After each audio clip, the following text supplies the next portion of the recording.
دنیا کے 7 عجوبوں کو لوگ دیکھنے کے لیے طویل سفر کرتی ہے، تو یہ اس لیے ہے کہ تھوڑے مشکل کام ہیں، لیکن وہی ناممکن چیز نہیں ہے۔ تم لمبی مسافتیں طے کر کے جاتے ہو، لیکن اللہ کہتا ہے گھر بیٹھے ذرا آسمان کو دیکھو۔ 1 فٹ کی ٹائل دنیا کا بڑے سے بڑا معمار بغیر کسی سپورٹ کے یا ستون کے کھڑی نہیں کر سکتا۔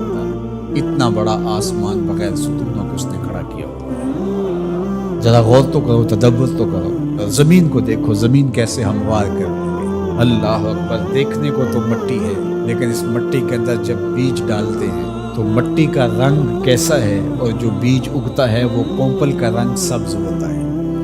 پھر اس کے اوپر شاخ، اور شاخ کے ساتھ پتے، پھر پتوں کے ساتھ کلیاں، اور کلیوں کے ساتھ پھر غنچے اور پھول، اور پھر پھل، اور پھل میں بھرا ہوا رس، رس کے اندر مٹھاس، اور اس کے اندر طبی خواص اور توانائی۔ مٹیالی زمین سے اگنے والے پودے کے رنگ میں سرخیاں کہاں سے آ گئی؟ اس کے پتوں میں سبزی کہاں سے آ گئی؟ زمین کو سیلی ہے، لیکن اس سے نکلنے والے پودے کے اندر رس اور مٹھاس کہاں سے آ گئی؟ تم اپنی مٹی کو دیکھو اور آسمان کو دیکھو، کہیں ایک قدم بھی چل کے نہ جاؤ، تم خدا کو ماننے پہ مجبور ہو جاؤ۔ حضرت شیخ فرید الدین عطار کا ایک شعر مجھے یاد آیا، کیا خوبصورت بات کہی۔ سانے کزدی سلاتی می کند، کیسا کاریگر ہے مٹی سے بادشاہ بنا۔ یہ جو زبان بول رہی ہے یہ مٹی سے بنی ہوئی، یہ جو آنکھیں دیکھ رہی ہیں یہ مٹی سے بنی ہوئی، یہ جو کان سن رہے ہیں یہ مٹی سے بنے ہوئے، یہ دماغ جو سوچ رہے ہیں اور جو صغرے کبرے ترتیب دے رہے ہیں، جو کہا گیا وہ بھی، جو میں کہنا چاہ رہا ہوں وہ بھی یہاں گھوم رہا ہے، یہ دماغ بھی مٹی کا بنا ہوا ہے۔ یہ سیاہ گھنے بال، یہ خوبصورت چہرہ، یہ رنگوں کی سجی ہوئی دنیا، یہ سب کچھ مٹی، یہ پھول مٹی سے نکلا، یہ انار مٹی سے نکلا۔ انار کے اندر جو پیکنگ ہے یہ مٹی کی بنی ہوئی، اس کے اندر جو رس رکھا ہوا ہے، بھرا ہوا ہے، وہ بھی مٹی سے پیدا ہوا ہے، اس کے اندر مٹھاس بھی مٹی سے آئی۔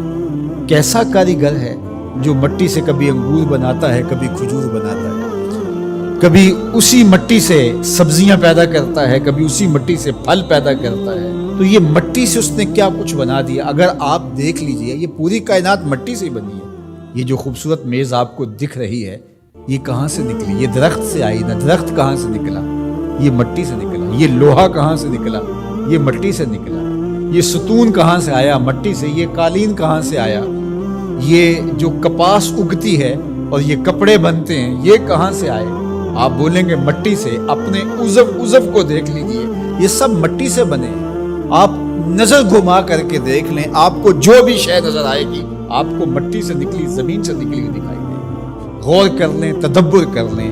اللہ اکبر، یہ شہنشاہ، یہ کج کلا، یہ کاریگر، یہ شاعر، یہ ادیب، یہ فلسفی، یہ بال کی کھال ادھیڑنے والے، یہ باتوں میں حسن پیدا کرنے والے، یہ شعر و دنیا کے بڑے بڑے جادوگر، یہ کہاں سے نکلے؟ جواب آیا مٹی سے نکلے۔ واختلاف اللیل والنہار، دن اور راتوں کا بدلنا۔ اب سورج کی روشنی اتنی ہے کہ ماحول منور ہے، پھر دھیمی دھیمی تاروں کی چھاؤں ہوتی، کبھی دن آتا ہے، کبھی رات آتی ہے، کبھی صبح کا سپیدہ نمودار ہوتا ہے، کبھی شام کے دھندلکے ہوتے ہیں، کبھی کالی رات دبیز چادر اوڑے آ جاتی ہے، کبھی چٹا دن ہوتا ہے، کبھی گرم دھوپ ہوتی ہے، کبھی کڑکتی دوپہر ہوتی ہے، کبھی برستی بارش ہوتی ہے، کبھی گھر کے سرمئی بادل آ جاتے ہیں، کبھی کوسے قضا کی رنگینیاں ہوتی ہیں، کبھی دھنک کی شوخیاں ہوتی ہیں، کبھی بادلوں کی اوٹ سے جھانکتا ہوا چاند دکھائی دیتا ہے، کبھی سورج بادلوں کے پیچھے چھپتا نظر آتا ہے، کبھی درد غروب سے زرد لگتا ہے، کبھی سرخ ٹکیا سورج کی دکھائی دیتی ہے، کبھی اتنا روشن کہ دیکھا نہیں جا سکتا، چاند کبھی جوان ہوتا ہے، کبھی بدر تمام ہوتا ہے، کبھی کھجور کی خشک ٹہنی کی طرح ہوتا ہے، کبھی اتنا باریک ہوتا ہے کہ لوگ دور سے دیکھ رہے ہوتے ہیں، دکھائی نہیں دیتا۔ کیا رنگ ہیں، کیا جمال ہے، کیا کیفیت ہے۔ والفلک التی تجری فی البحر، اور کشتیاں جو سمندر میں تیر رہی ہیں۔ 1 فٹ کا لوہا لے کر کے آپ پانی میں پھینکو ڈوب جائے گا، لیکن ہزاروں ٹن وزن لیے ہوئے اس میں لوہا بھی ہے اور بھی چیزیں ہیں، ایک جہاز پانی میں تیرتا ہوا ایک ساحل سے دوسرے ساحل تک پہنچ جاتا ہے، ڈوبتا نہیں ہے۔ وما انزل اللہ من السماء من ماء، اور آسمان سے بارش برستی ہے، گھر کے بادل آتے ہیں، کبھی بوندا باندی ہوتی ہے، کبھی موسلادھار بارش ہوتی ہے، آسمان سے پانی اترتا ہے، کبھی برف کی شکل میں، کبھی شبنم کی صورت میں، کبھی بارش کی شکل میں، اور پھر کیا ہوتا ہے؟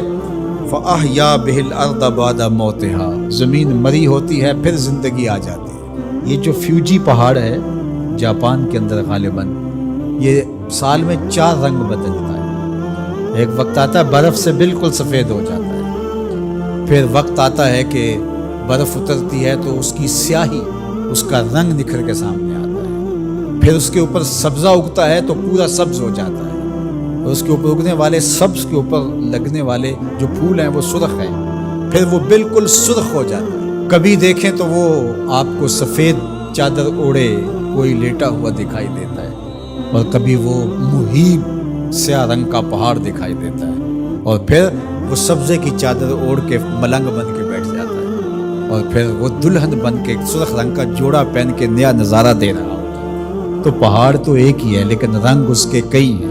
لآیات لقوم یعقلون، اللہ فرماتا ہے یہ نشانیاں ہیں اہل عقل کے لیے، اگر وہ تدبر کریں، غور کریں، تفکر کریں۔ جب کوئل کی آواز آتی ہے تو اس کے لہجے کے اندر یہ درد کس نے رکھا ہے؟ جب بادل گھومتے ہیں اور پانی لے کر کے ٹنوں کے حساب سے گھوم رہے ہوتے ہیں تو یہ کس نے سہار رکھا ہے ان کو؟ یہ آسمان بغیر ستون کے کیسے کھڑے ہیں؟ یہ زمین سے سبزے کیسے اگتے ہیں؟ ہم آکسیجن اپنے لیے ان ہواؤں سے کیسے کشید کرتے ہیں؟ رحم مادر کے اندر نقش و ونگار کیسے بنتے ہیں؟ زندگی کی رمق کیسے آتی ہے؟ حیات جاویداں کا نور کیسے ملتا ہے؟ رنگوں کی کائنات کیسے آباد ہوتی ہے؟ بچپن سے لڑکپن، لڑکپن سے جوانی، جوانی سے بڑھاپا، اللہ اکبر، اسی کی شانیں ہیں۔ تو کہا اگر تم غور کرو، تدبر کرو تو تم اس کے وجود کا انکار نہیں کر سکتے، اور جس تمہارے ایک رب نے یہ سب کچھ پیدا کیا، تمہارا حق ہے کہ تم اسی کو معبود مانو۔ تمہاری پیشانی، تمہاری جبین نیاز کسی اور کے آگے نہیں جھکنی چاہیے، تمہارا سر جھکے تو مالک کی دہلیز کے اوپر۔